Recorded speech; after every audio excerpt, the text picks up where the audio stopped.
The air of Hacienda la Sombra del Cielo was a suffocating blanket of heat and devotion. 3 in the afternoon in the heart of the Yucatán Peninsula, and the sun, a white, ferocious disk, seemed to have dried not only the earth of the Henequen fields, but also the moisture in the eyes of its inhabitants. Doña Leonor de Castroviejo, the immovable owner of the Hacienda, waited in the great hall. The room was a mausoleum of colonial good taste, whitewashed walls, heavy dark mahogany furniture, and a life-sized crucifix hanging above the inactive fireplace, observing everyone with an expression of eternal reproach. Doña Leonor wore the most severe mourning, black velvet that absorbed the heat and stiff lace that scraped her neck. Her hands, swollen with age and arthritis, held a rosary of jet beads. To her right, motionless as a statue carved from dark wood, stood Silvano. He was tall, with musculature developed by years of labor, his white manta shirt contrasting with the somber background. His eyes were fixed on the clay brick floor. Silvano's stillness was not just obedience, it was armor. He knew that his value, his body, and now his destiny were negotiable properties of Doña Leonor. The hall was not empty. In a semicircle, on roughly woven wicker chairs, 10 widows waited. All dressed in black, of different ages, united by absolute vulnerability. There was Inés, whose sadness smelled of cold incense. There was young Ana, whose desperation trembled in her lower lip. And there was elderly Matilda, whose face seemed sculpted in resentment. The silence broke when Leonor slid a finger over her rosary beads. "Sisters in Christ," Doña Leonor began, her voice filling the room with undeniable authority, "the Holy Scripture teaches us that the worst torment is the solitude of the woman forsaken once the husband has been called to his side." She paused, letting solitude settle like a cold stone. The widows nodded with lowered heads, though their furtive eyes turned to Silvano, evaluating his strength, his skin, his vigor. "I know of your lacks. I know that winter approaches and provisions run out. I know that virtue is difficult to maintain when hunger calls at the door." Doña Leonor turned toward Silvano. "By the grace of God and by my own penance I have made a decision. Here is Silvano, my favorite slave, the strongest, the most loyal, of the best complexion, a man who knows the law of the house and of silence." The widows tensed. Leonor stepped closer to Silvano, marking possession. "Silvano will be your remedy, my work of charity. Each of you, in strict order of seniority, will receive Silvano in your home for 1 week. He will repair roofs, carry water, protect you from evildoers, and ensure that you do not fall into the sin of the flesh out of desperation." The last phrase was the poisoned dart. This was not about work. It was about the possession of a borrowed man to palliate desperation under the guise of pious alms. Silvano's gaze lifted for an instant, not in supplication but in resigned understanding of his servitude. For Silvano, this was the culmination of life under Leonor's yoke. He had learned that her control was not exercised with whips, but with the manipulation of desire and faith. She twisted church precepts to justify absolute dominion. Now he was the tool of that will, a profane relic circulating among the unfortunate. The first was Inés, a woman of about 40 whose faded beauty could not hide her desperation. She had been a widow for only 3 months. When Leonor announced her name, Inés straightened. "Inés de los Remedios will be the first. Silvano, tomorrow at dawn you will go to Inés's house until next Sunday." Leonor approached Inés, forcing her chin up. "Remember, piety must be reciprocal. Silvano must follow your orders for his own salvation, but you must exercise your authority with moderation and sanctity." The dawn arrived relentless. Silvano gathered his few belongings, a change of clothes, a small obsidian knife, and a medal of the Virgin that Tlaska the healer had given him. The walk to Inés's modest ranch took almost an hour. The heat oppressed. As he walked, he rehearsed his containment. No matter what Inés asked, he would be a tool, strong, silent, efficient. Inés's ranch was small, wattle and daub with a palm roof, humble but clean. When Silvano knocked, Inés appeared, dressed in mourning, eyes framed by insomnia shadows. Seeing him, she showed deep discomfort. "Come in, Silvano," she said, voice dry.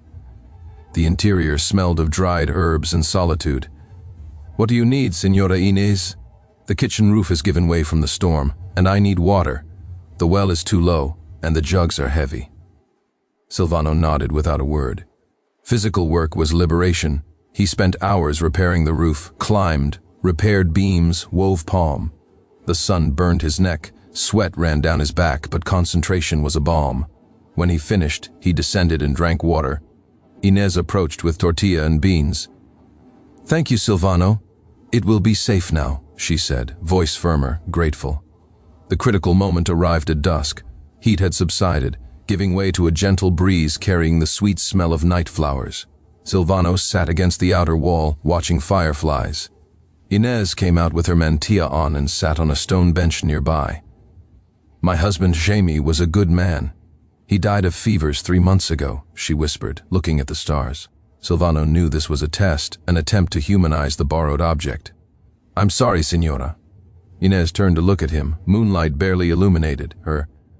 "Doña Leonor told me that you would ensure my virtue." Silence. Silvano knew what it meant, protecting her not just from bandits but from her own solitude that could lead her to seek comfort Leonor considered immoral. He was the approved comfort, the lesser evil disguised as piety. Silvano fixed his gaze on the dark treetops. "I am an extension of the house of Castroviejo, Señora Inés. My duty is obedience. My body is at the service of my mistress's will. If your tranquility passes through what Doña Leonor has suggested, your word is law over me." The confession was brutally honest, stripping the act of passion, reducing it to property transaction.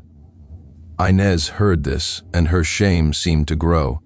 She did not want a man, she wanted her husband or the absence of this humiliation. But the terror of solitude in the viceroyalty was a whip more cruel than any other. "Not today," Silvano whispered Inés, voice broken. "Repair the doorbolt, the night frightens me." The following days slid into routine physical work and silent psychological warfare. Silvano repaired the bolt, fixed the fence, restored the altar. For Inés, his presence became a palliative. However, each night brought the same dilemma. The ranch was small, no separate room for the slave. Silvano slept on a thin blanket in the corner, while Inés slept on the cot, separated by a worn cotton screen. The forced proximity created unbreathable atmosphere. In darkness, Silvano heard Inés's labored breathing. Sometimes he heard her crying silently. On the 4th day, while Silvano sharpened his knife, Inés came out with corn atollo. "Have some, it's hot." Silvano took it. His fingers brushed Inés's, a fleeting contact charged with forbidden electricity. Silvano withdrew immediately. Inés sat at an uncomfortable distance. "Jaime and I had no children. My brother-in-law wants to take me to his house. He's a cruel man," she confessed. Silvano understood the subplot. Leonor's charity, perverse as it was, offered brief respite from social wolves. "If you need me to speak with your brother-in-law to assure him the property is under surveillance, I will. The word of a Castroviejo slave carries weight." Inés sighed. "It's not just about the property, Silvano. It's about expectation. People talk. They say a woman alone is an empty vessel ready to be filled by sin. Father Julian warned me that if my sorrow leads me to desperation, I will be condemned." Suddenly, Inés stood and approached the screen. She looked at Silvano, eyes full of tears but also incipient resolution. "Silvano, my solitude is a well. I'm drowning in this silence. I need a moment, something that reminds me I am not alone in the world." She extended a trembling hand, offering not an order but a plea. "Tomorrow at sunset you must leave. Tonight the solitude is too great. Fear consumes me." Silvano rose slowly. He could feel the pulse hammering. The air vibrated with emotional charge. If he agreed, he broke his vow of emotional immobility. But if he rejected her, he left a vulnerable woman at desperation's mercy. Inés waited, hand extended in darkness. Silvano took a step. He approached Inés with measured slowness. He stopped a palm's width away. Instead of taking her hand, he leaned down and with gentleness took her face in his large hands.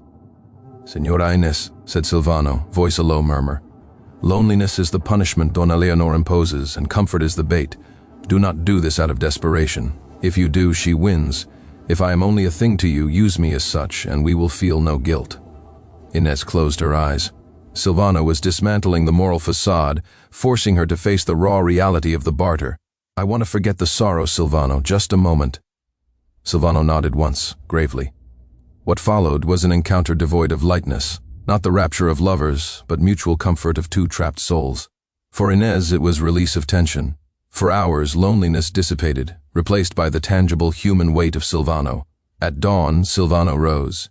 Inez was awake, watching from the cot. Her face showed no guilt but ephemeral peace. "Thank you, Silvano. I will not tell anyone, and you must not either." "Never," she said, voice invested with new authority. Silvano dressed in silence. The deal was sealed. He had crossed a line, not of morality, for to a slave morality was unattainable luxury, but of his own. Emotional armor. By mid-morning, the estate foreman, Don Eusebio, appeared mounted on a skinny horse. "Silvano, it's time. Senora Ana is waiting. And you, Inez, Senora Leonor sends word that if you have been blessed with her charity, present yourself tomorrow for Mass and confession," announced Eusebio with a sardonic smile. Inez stiffened. "Tell Doña Leonor I will be there." Silvano loaded his bundle, his face a stone wall. The consequences were clear. Inez would face Leonor's scrutiny, and he would move on to the next widow, carrying the risk of having broken the tacit rule. The transition to Anna's house was an abrupt change. Anna's house was closer to town, increasing gossip risk. Anna was only 20, and black did not suit her. She had been widowed 6 months ago, her mourning not resignation but indignation. Her husband had died in a riding accident, leaving her without sustenance and with repressed rage against fate and society. When Silvano arrived, Anna was at the threshold, arms crossed, posture of defiance. "Welcome to my temporary prison, slave," said Anna without sweetness. Anna's house was brighter, but the interior reflected emotional chaos. Unwashed dishes, rumpled bed, dust covering the few valuable objects. "Here I don't need a roof repairman. I need a guard and someone to distract me from my own madness. My mother-in-law is waiting for me to slip so she can take what little I have." Silvano nodded, face a mask of perfect servitude. "I am here to fulfill your will, Senora, without questions." Anna examined him closely. His indifference annoyed her deeply. "My first request is that you sit and listen." Silvano knelt.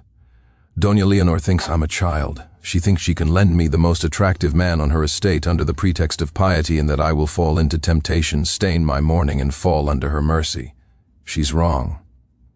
Anna leaned forward, eyes shining with fire.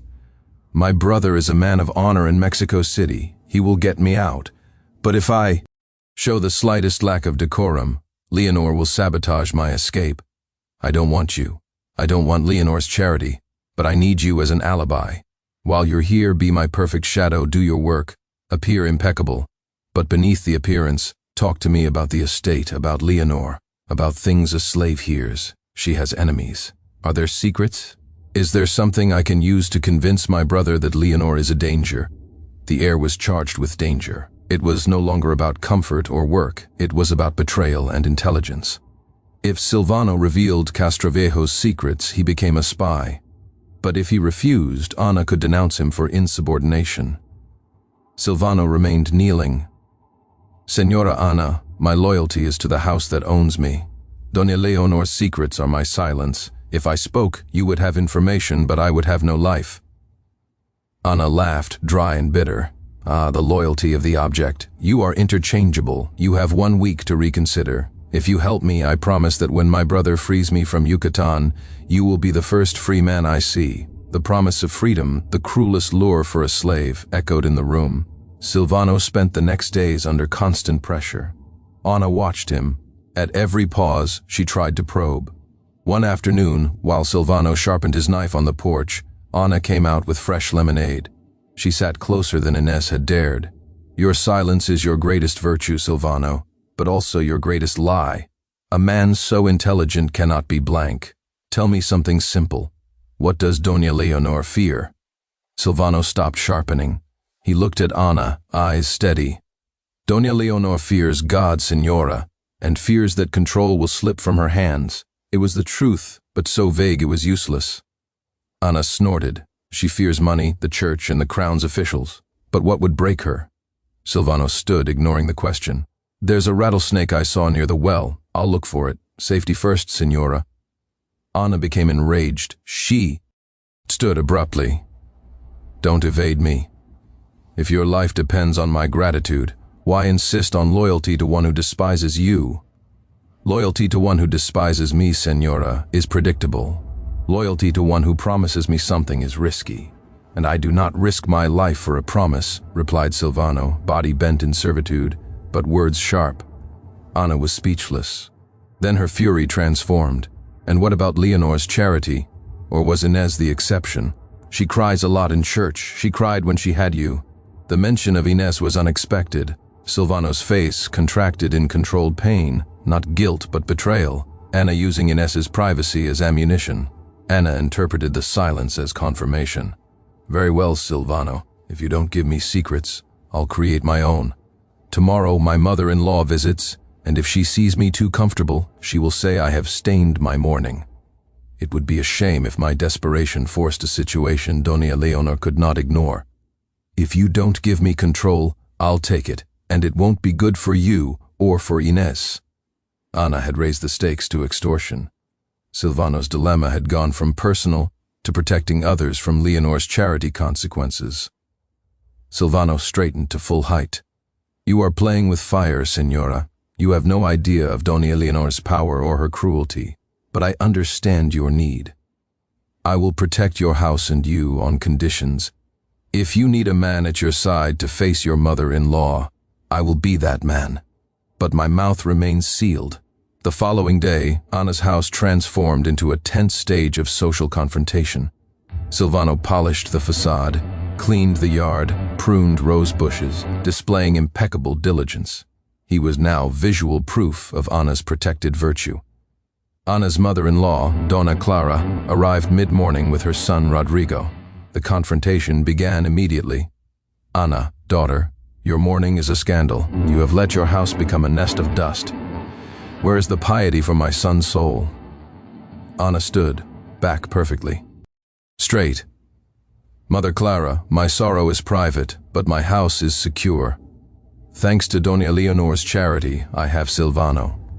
At that moment, Silvano emerged from the shed carrying a clean axe. His presence was imposing. Rodrigo scanned him with resentment. A slave. What kind of protection is that? Anna approached Silvano and placed a hand lightly on his arm. Silvano is not just any slave. He is Doña Leonor's favorite, a man of piety and strength. He is here to ensure I maintain my decorum. Doña Leonor does not tolerate her protégés being bothered. The mention of Leonor worked. Doña Clara hesitated. Fear of Leonor was more potent than moral judgment. She saw the order in the yard, Silvano's unshakable bearing. There was no disorder, no weakness. Doña Clara, frustrated, retreated. Once they left, Anna removed her hand from Silvano's arm, trembling. It worked, Silvano. You defended me without speaking. Silvano allowed a slight nod. The danger, Signora, has not gone. They will come with more venom. The week with Anna ended, and Silvano returned to the Hacienda. Silvano, have you fulfilled the commandment of charity? Have the widow's desires been purified under your presence? Leonor asked. Silvano, kneeling, kept his gaze down. Signora, my presence has given them necessary security. They have remained chaste and pious. My obedience has been absolute. Leonor smiled. Excellent. Now prepare yourself. Your next stop is with the widow Matilda. The challenge will be greater. The transfer to Matilda's house was a descent into a different level of desperation. Matilda was the oldest widow, a woman of 70, worn by decades of poverty. Her ranch was on the outskirts, almost in the jungle, the most miserable of all. The great challenge was not temptation or intrigue, but absolute lack of hope. Upon receiving Silvano, Matilde showed neither shame nor fear, only infinite fatigue. Welcome, slave of the matron. Have you come to fix my life? It's too late, said Matilde, voice rough. Silvano, without waiting for orders, began to work. The tasks were endless. The roof was about to collapse, the well was almost dry. Silvano worked with silent fury. By the third day he had worked miracles. The ranch was habitable, there was clean water. He sat on the floor wiping sweat. Matilda finally spoke. "What has she promised you to serve with such devotion?" Silvano repeated. "My duty is obedience, Signora." Matilda laughed, a dry cough. "Pure lies. Obedience doesn't look like that. Obedience is fear, but in you I see patience, and that is dangerous. Patience only means you are waiting for liberation. I no longer believe in Leonor's charity. She uses us to punish you. You are her trophy, the man from whom she steals everything." The great challenge was confrontation with naked truth. Matilda, being so close to death, had stripped herself of illusions. "Tell me the truth. I witnessed how Leonor came to this power. I saw her marry, I saw her kill. I know everything. Do you plan to use what you see, or will you die slowly obeying?" Silvano felt a chill. Matilda possessed the most lethal secret, the truth about Leonor's power. "What are you talking about, Signora?" "About blood, boy. Leonor's husband did not die of fevers. She gave him a potion, and the doctor, my own relative, was paid to be silent. If that comes to light, Leonor loses everything." "You have your mistress's secret, Silvano. What will you do with it?" The knowledge was a dynamite burden. Silvano had gone from sexual object to involuntary spy. His life no longer just depended on silence, but on his ability to use the knowledge of a murder without being destroyed by it. "I need proof," said Silvano. Matilda pointed to a careworn beam near the cot. "Behind that beam there is a letter. The letter from my relative, the doctor. He repented before dying. It describes the potion and the amount of gold Leonor paid him to sign the death certificate for fevers. The risk was extreme. If discovered, death would be relief compared to torture Leonor would inflict. But the letter was the key to freeing himself and potentially liberating the community from Leonor's yoke." Silvano approached the beam. Using the tip of his obsidian knife, he worked slowly on the rotten wood. Matilda urged him. "Quickly, my time runs out." Silvano loosened the beam.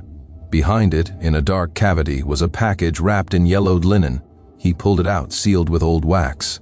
At that moment, a loud knock sounded. "Matilda, open!"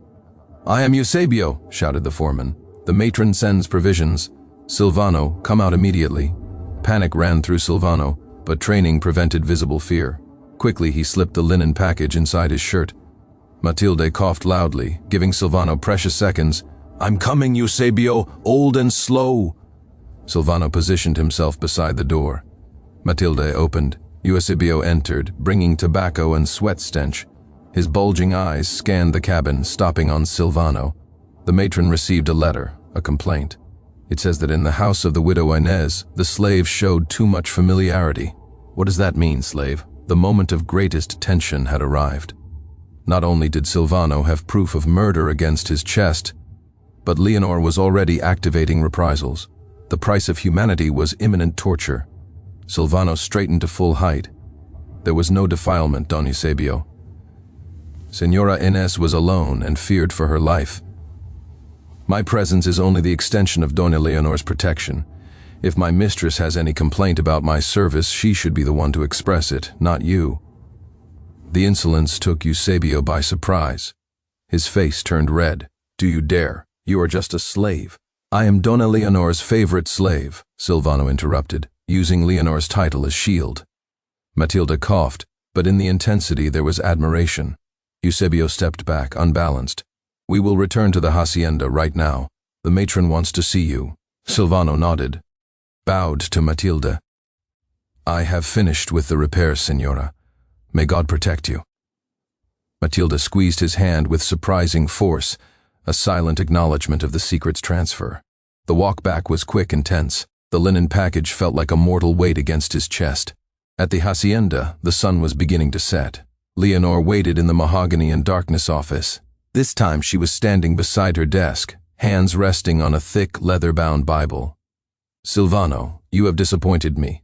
The widow Inez has been seen too happy, and it is rumored the comfort you gave was too intimate. I entrusted you with my honor and the honor of charity. What do you have to say? The climax had arrived. Silvano knelt, but this time his submission was strategic. "Señora, I was your hand, a hand of piety. I worked tirelessly, secured the house, and defended your honor. If Señora Inés felt consoled, it was by the security I gave and by the memory of her husband, not by my carnal action." Leonor smiled a thin grimace. "Liar. A slave like you can only offer one thing, and you will pay for it, Silvano." She gestured to Eusebio, who approached with a braided leather whip. "I will punish you here in front of me. Remove your shirt." Silvano obeyed. The white fabric fell. The linen package was exposed, visibly bulging. Leonor saw the package. Her smile disappeared, replaced by sudden alarm. "What is that, Silvano? Give me that thing now!" Silvano rose completely, disobeying the order to remain kneeling. He undid the knot of the linen package, revealing the yellowed letter. He held it high. "This, Señora, is what Señora Matilde gave me. A letter from a repentant doctor, a letter that describes the potion, a letter that speaks of gold, a letter that proves you are not the pious widow of New Spain. You are a murderess." Leonor's face decomposed. Panic invaded her.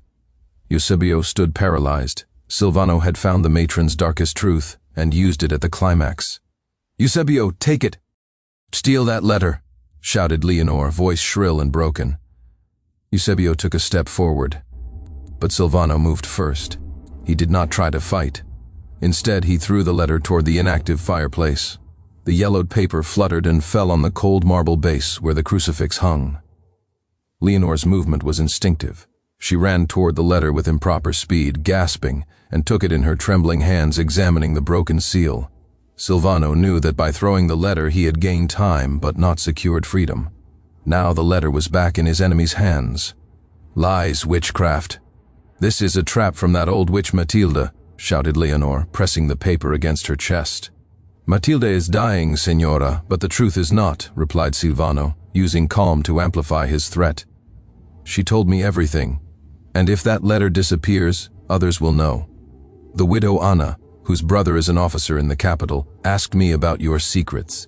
Matilde told me to reveal this if my life was in danger. If tonight I do not return, the letter will appear in the governor's office." It was a bluff. Silvano had not had time to make copies or contact anyone, but Leonor did not know that. The possibility that Ana or any widow with connections was waiting for this information terrified her. The reversal was complete. Power had passed from Leonor to Silvano, not by force but by blackmail. Leonor rose slowly. Her eyes, full of glacial hatred, rested on Silvano. "You have made your last play, slave, but I will not give you martyrdom. I will not make you a hero." Then, with a voice that recovered control, she gave an order to Eusebio. "Bring the notary and one of the sale contracts for the plantation in the Gulf." Silvano remained standing, motionless. She was going to sell him, send him to a sugar plantation where he would die. Eusebio returned with a thin, nervous man, the town notary, and papers. Leonor sat behind her desk, took a pen, and signed a document. "Silvano," she said, looking at him, "you have been an exceptional slave, valuable, but too dangerous. I cannot punish you because that would expose me, but I cannot have you. If I free you, you speak. If I kill you, you speak. I sell you, Silvano." She slid the signed document toward him. "I sell you to a slave trader. Tomorrow at dawn you will leave for Veracruz. You will be sold to a distant destination where they will never hear the name of Matilde or Inés. You will be lost in the vast New Spain. But if you try to escape before reaching the port, or if you ever speak of this letter, I will send it to the governor. But first I will make your death a public example, and I will make sure Inés and Ana suffer the consequences." The resolution was bitter. Silvano had won his life and saved Inés's reputation, but he had lost his home and his small network. He had gone from being a slave of incalculable value to being a disposable piece. His freedom was not reward, but perpetual exile. The dawn broke over La Sombra del Cielo with pale mist. It was the dawn of his exile. Silvano, now shackled for the first time in his life, was being prepared for the journey. The shackles were Leonor's final symbolic punishment, reducing him to the lowest merchandise. The only moment of humanity came when Tlaska, the old healer, approached Silvano.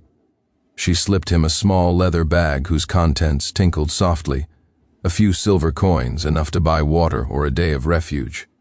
"The road is long, son, but you have something they can never take away."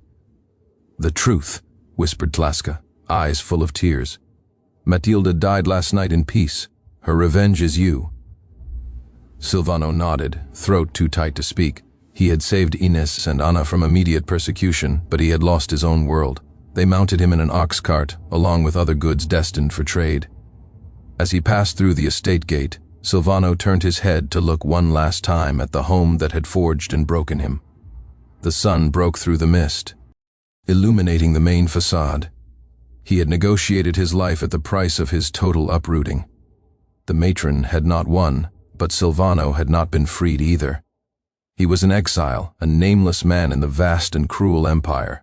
But for the first time, Silvano carried with him a secret worth more than his own life, a secret that prevented him from being just a tool. He was a dangerous man, and somewhere Leonor's letter remained hidden, his life insurance and the anchor that tied him to his tragic past.